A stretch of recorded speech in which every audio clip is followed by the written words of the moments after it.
আমাকে উনি পদ্মা নদীতে চুবানোর জন্য পরামর্শ দিয়েছেন, দুবার চুবাতে হবে যেন, আবার খেয়াল রাখবে যেন মরে না যায়। দূরত্ব বলে হালকা হয়ে যায় কথাটা, কারণ উনি পাবলিকলি যেভাবে করেন সেটা হলো বিরাট রকমের একটা আক্রমণ। এটা আমাকে আমার নাম ধরে তো উনি ডাকেন না, উনি বলেন রক্তচোষা, শুরু করেছে ঘুষখোর সুদখোর, এটা নিয়ে আমাকে বলতেন। এখন বলছে আমি মানুষের রক্ত চুষি। আমাকে উনি পদ্মা নদীতে চুবানোর জন্য পরামর্শ দিয়েছেন, দুবার চুবাতে হবে যেন, আবার খেয়াল রাখবে যেন মরে না যায়। কাজে উনি আমার উপরে সাংঘাতিক রকমের কি বলবো ক্ষোভ আমার উপরে। কেন ক্ষোভ তার আমার জানা নেই। আমি এমন কোনো কিছু করি নাই যিনি আমার উপরে ক্ষুব্ধ হতে পারেন, কোনো বিহেভিয়ার বা কোনো আচরণ এরকম কিছু করি নাই।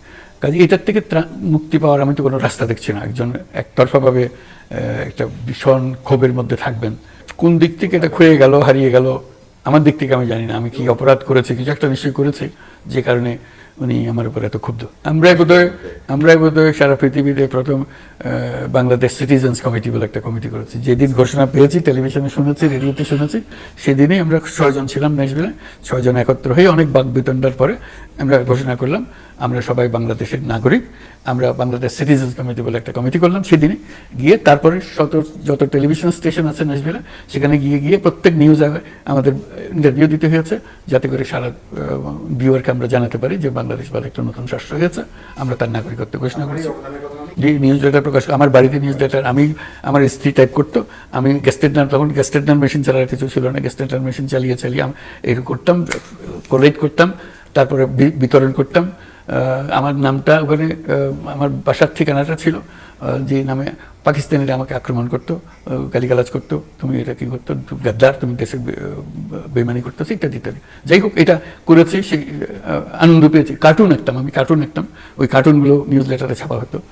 এইভাবে আমাদের শুরু হয়েছে। এরকম অকেশন হয়নি তো। আমাকে তো 2011 সালে গ্রামীণ ব্যাংক বের করে দিল, বলে দিল যে তুমি উপযুক্ত না, তোমার বয়স বেশি হয়ে গেছে। একটা কারণ হলো, আমরা বললাম যে এটা তো সরকারি ব্যাংক না, এই আইন তো আমরা মানি না, আর কোনো আইন, সরকারের আইন আমরা মানি না, আমরা আমাদের বোর্ড যেটা সিদ্ধান্ত নেই সেটাই করি। তারা বললো যে না, এটা হবে না, এটা সরকারি ব্যাংক, এটা সরকারি নিয়ম মানে চলতে হবে।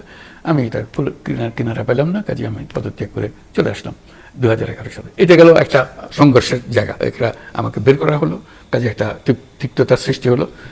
এটুকু জানি। ওনারা বললেন যে এটা চলে যেতে হবে, আমি চলে গেলাম। আর এর পরে তো কোনো ঘটনা ঘটে নাই।